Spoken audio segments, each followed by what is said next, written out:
Lanjut Mas Toto. Wa iyatukum, dan apabila mereka datang kepada kalian, usara, sebagai tahanan, tufaduhum, kalian tebus mereka. Stop. Jadi di sini saya baca tafsirnya. Nah, saya baca tafsirnya adalah sebagai berikut. Dulu tertumpahnya darah dan peperangan Yahudi itu terjadi dan menyebar sampai diturunkannya Al-Quran kepada Rasulullah Shallallahu Alaihi Wasallam. Maka Yahudi Bani Quraidah halaful Aus, adalah Yahudi Bani Quraidah itu berjanji kepada Aus, pokoknya saling hukuman.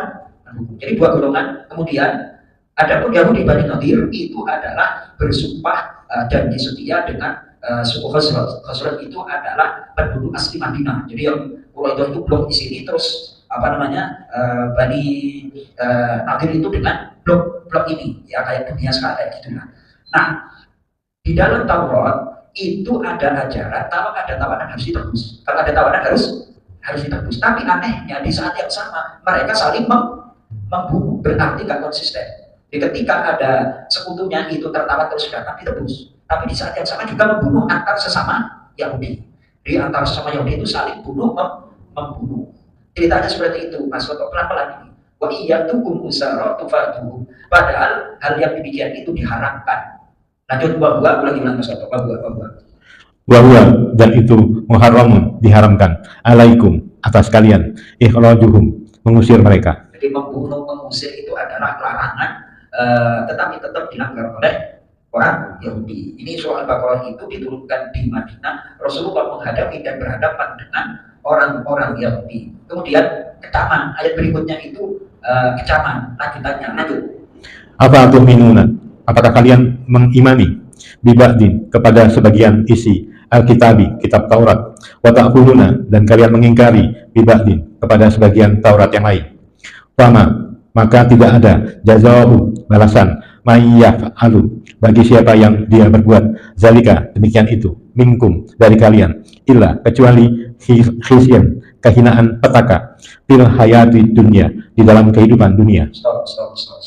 Dikecam itu. Jadi hukum kalau sesuai dengan keinginan hawa nafsu mereka diterima, kalau tidak sesuai dengan selera tidak diterima. Ya, lalu pelajaran yang bisa diambil kita nih, jangan sampai mengingkari hukum ketetapan Allah walaupun belum bisa melaksanakan. Contoh sederhana, kalau skala besar di Indonesia itu harusnya koruptor itu hilang tangannya apa hilang kepalanya?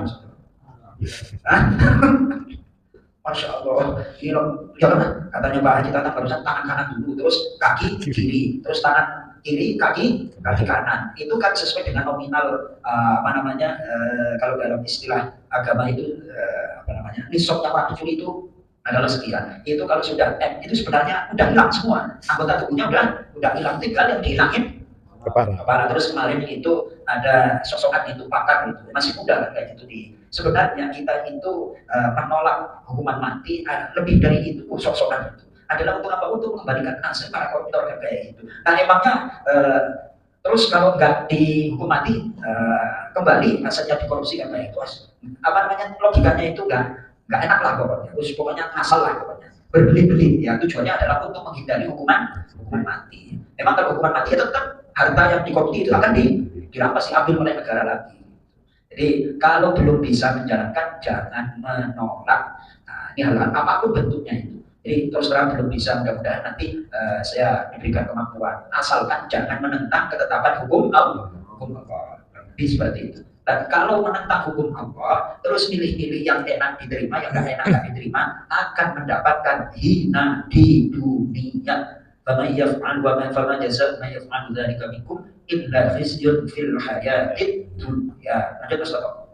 Wa yaumal qiyamah, dan pada hari kiamat, yuradduna, mereka akan dikembalikan ila, kepada asaddil azab, paling berat siksaan.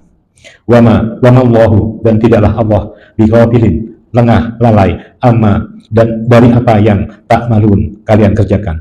Baik, apapun yang dilakukan oleh manusia itu pasti Allah tidak akan lupa, tidak akan, maksudnya dibiarkan, akan meminta pertanggungjawaban dari manusia. Itu adalah sebagian keburukan orang-orang Yahudi mengingkari janji perang antara sesama Yahudi. Ini jelas di dalam ayatnya. Terus tafsirnya itu sebelum Rasulullah datang ke Madinah, penduduk asli Madinah itu sudah berkolaborasi blok-blokan. Ada yang blok Bani Quraidah dan Bani Nadir.